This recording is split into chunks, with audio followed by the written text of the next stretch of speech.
ડીસા માંગ મહિલાઓએ કેવડા ત્રીજનું વ્રત રાખી શિવજીની પૂજા અર્ચના કરી।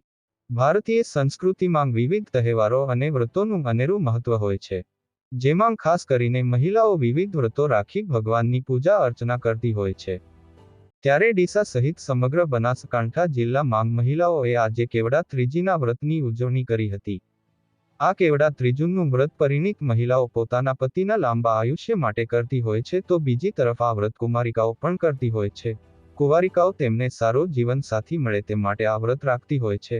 આજે ડીસા તાલુકાના ભોયણ ગામે આવેલ રામેશ્વર મહાદેવ મંદિર ખાતે કેવડા ત્રીજના વ્રતની ઉજવણી કરવામાં આવી હતી, જેમાં મહિલાઓએ સવારથી શિવજીના મંદિરોમાં જઈ ભોળાનાથને દૂધ પંચામૃતનું અભિષેક કરી પૂજા અર્ચના કરી હતી। આ દિવસે મહિલાઓ આખો દિવસ વ્રત રાખતી હોય છે અને રાત્રે જાગરણ કરી આ વ્રતની પૂર્ણાવતિ કરે છે। અહેવાલ હર્ષદ પટેલ, ડીસા, બનાસકાંઠા।